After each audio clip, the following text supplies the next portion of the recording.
मृत्यु जान नहीं निकलती है ना। हाँ हाँ।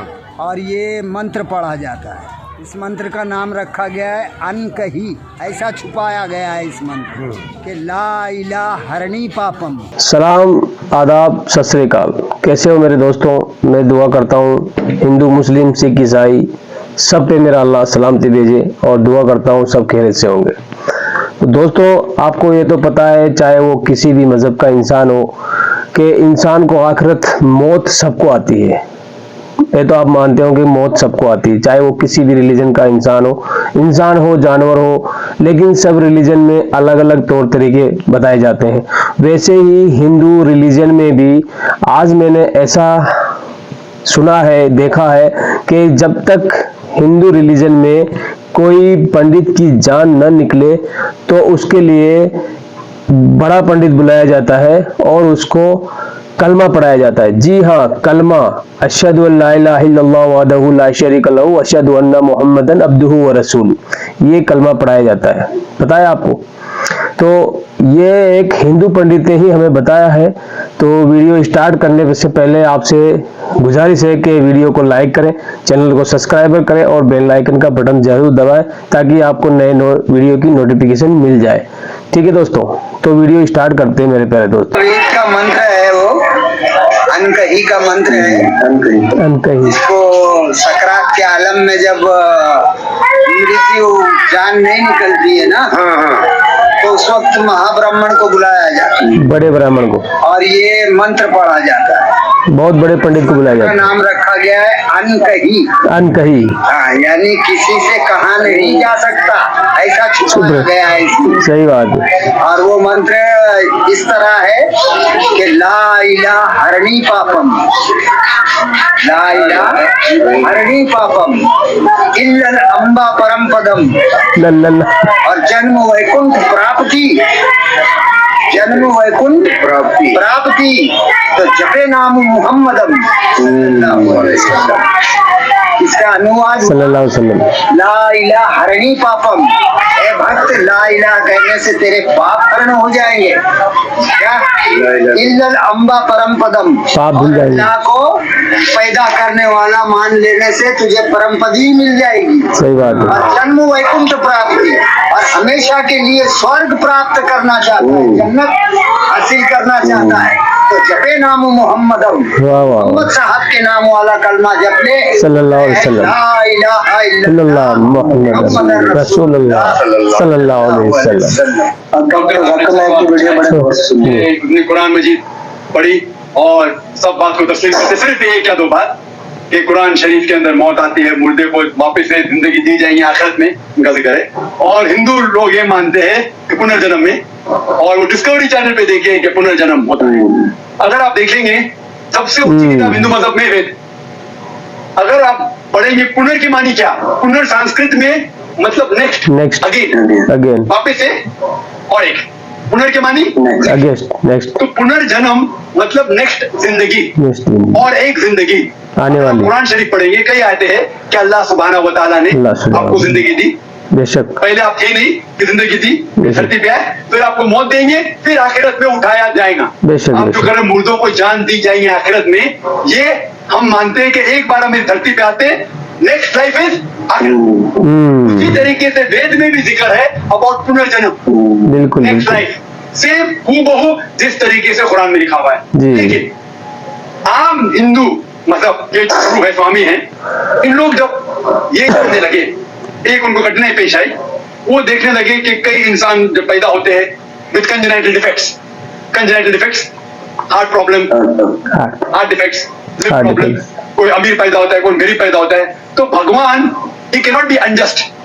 भगवान अनजस्ट नहीं हो सकता है कि कोई इंसान को हेल्दी पैदा करता है सेहत के साथ, कोई इंसान को कंजेनाइटल की बीमारी से पैदा करता है, इंसान को अमीर घर में पैदा करता है, कोई इंसान को गरीब घर में। तो भगवान अनजस्ट नहीं हो सकता है, ना इंसाफ नहीं हो सकता। तो ये जो स्वामी लोग हैं, इन लोग ने एक नई चीज निकाली, संस्कारा।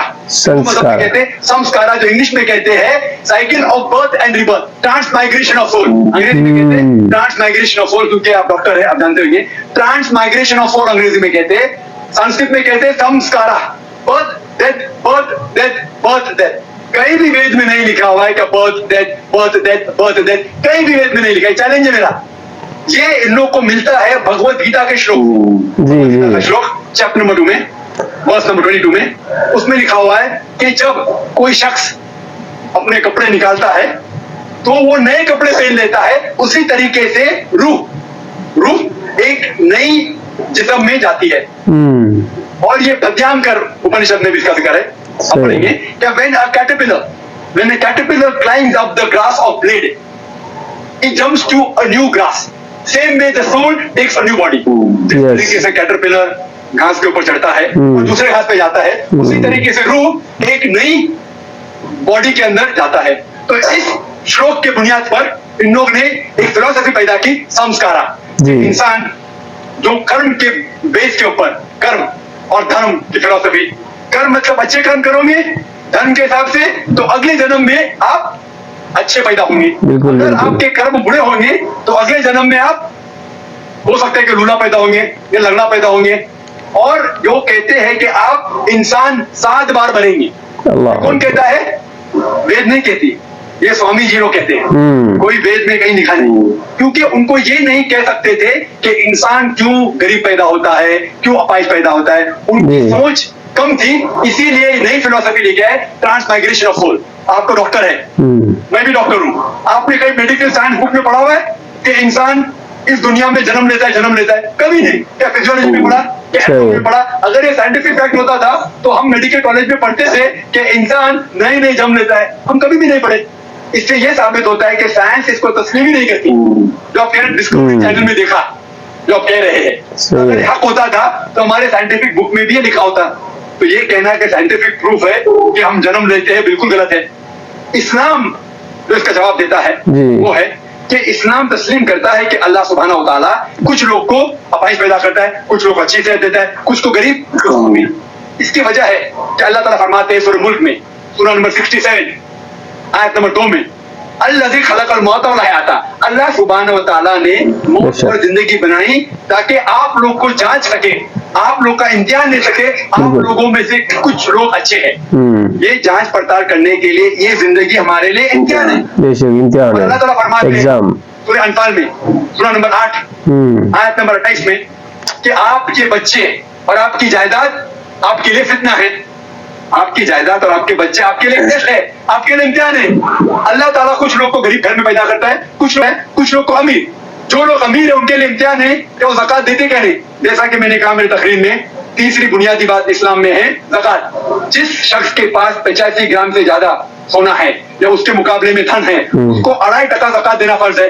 जो आदमी अमीर है, कुछ अमीर लोग बराबर ज़कात देते, कुछ लोग आधा देते, कुछ लोग देते नहीं। अमीर इंसान को शायद 100% मार्क्स मिले या 50% मार्क्स मिले या 0% मिले। वो गरीब इंसान को ज़कात में तो 100 मार्क्स मिलता है, 100 out of 100। उसको ज़कात देना ही नहीं। हम कहते हैं बेचारा गरीब इंसान है, असल में देखे जाओ तो उसको उस इम्तिहान में, गुर्बत के इम्तिहान में 100% मार्क्स मिले। सही है, आप समझ रहे? इसी तरीके से अल्लाह ताला कहते हैं कि आपके बच्चे आपके लिए इम्तिहान है। हो सकता है मिसाल के तौर पे एक अच्छे जोड़ी है, अच्छे मुसलमान है, 5 टाइम नमाज पढ़ रहे हैं, हज को गए हैं, रमजान में रोजा रखते हैं, ज़कात देते हैं। अल्लाह ताला उनका और बड़ा इम्तिहान लेना चाहता है। जितना बड़ा इम्तिहान उतना बड़ा इनाम। मिसाल के तौर पे अगर आप BA पास करते तो आपको सिर्फ ग्रेजुएशन मिलता है, अगर आप MBBS पास करते आपको डॉक्टर कहलाया जाता है, डॉक्टर। बिल्कुल तरीके से अल्लाह सुब्हानहू व तआला हो सकता है कि उस जोड़ी को इम्तिहान और सब देता है और ऐसा बच्चा पैदा करता है जो अपाहिज है। अल्लाह ये देखना चाहता है कि अपाहिज बच्चा पैदा करने के बावजूद वो अल्लाह के ऊपर ईमान रखता है क्या नहीं। अगर ईमान रखता है तो अल्लाह उसे जन्नत फिरदौस देना चाहता है। माशाअल्लाह। और कठिन इम्तिहान और बड़ा इनाम। हो सकता है कि वो इम्तिहान में फेल हो जाएगा। तो ये कुरान की आयत है, आपके बच्चे आपके लिए इम्तिहान है। कभी कोई भी अगर कैलामिटी आती है, कोई भी आपको नुकसान होता है, इधर वो आपके लिए इम्तिहान है या आपके लिए सजा है। जब भी कोई भी आपको इनाम मिलता है वो इधर आपके लिए इम्तिहान है या आपके लिए रिवॉर्ड है।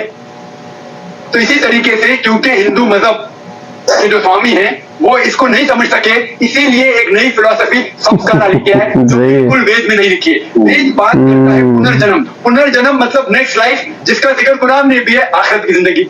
तो वेद और कुरान सेम जिंदगी का बात कर रहा है कि इस दुनिया में आप आते हैं, एक बार आते हैं, सही तरीके से जिएंगे तो एक बार काफी है, और ये दुनिया आखिरत के लिए इम्तिहान है। तो नाज़रीन, ये जानकारी थी कि कैसे अल्लाह सुब्हान व तआला इंसानों को गरीब, अमीर, लंगड़ा, लूला क्यों पैदा करता है कि इंसान आखिर में जाके एग्ज़ाम में पास हो और वो जन्नत में जाए। वैसे ही आप डॉक्टर साकिर नाइक साहब को तो जानते होंगे कि ये जो भी बात बोलते हैं हर धर्म की किताब से उसके जो पॉइंट्स होते हैं, नंबर होते हैं, पेज नंबर, सफ़ा नंबर, उनसे बयान करते हैं, चाहे वो किसी भी धर्म की किताब हो। आपने देखा और उन्होंने बताया कि कैसे कैसे हिंदू लोग या मुस्लिम लोग, सबके बारे में उन्होंने बताया। और आपने देखा कि एक हिंदू पंडित भाई जो हमारा है वो हकीकत बयान कर रहा है कि जब भी कोई हिंदू पंडित जो मरता है, अगर उसकी जान न निकले तो महापंडित को बुलाया जाता है और वो महापंडित उन्हें आके कलमा पढ़ाता है कि अशहदु अल्ला इलाहा इल्लल्लाह व अशहदु अन्ना मुहम्मदन अब्दुहु व रसूलुहु, तब जाके उसकी जान निकलती है कि कलमा पढ़ने से तुझे जन्नत मिलेगी, कि अल्लाह का नाम ले ले या अल्लाह ने तुझे पैदा किया ये जान ले, तभी जाके तेरे को स्वर्ग की प्राप्ति होगी, नहीं तो तू नरक में सड़ेगा। ये बात आप जान चुके हैं। वीडियो को ज़्यादा से ज़्यादा शेयर करें, लोगों तक पहुंचाएं ताकि लोगों को हकीकत पता चले और सभी लोग एक खुदा की इबादत करें, क्योंकि खुदा एक ही है, चाहे वो किसी भी मजहब का हो, खुदा एक ही है, सबको एक ही के पास जाना है, दो नहीं है। तो दोस्तों, आखिर ये हिंदू धर्म गुरु हिंदू भाइयों को असलियत क्यों नहीं बताते? हिंदू धर्म की किताब में भी मंत्र है, एकम ब्रह्मा द्वितीय नास्तिक किंतन किंतन नास्तिक, के ब्रह्मा एक है, दूसरा नहीं है, कतई कतई नहीं है, बिल्कुल नहीं है। वैसे ही कुरान में भी लिखा है कुल हुवल्लाहु अहद, अल्लाह एक है।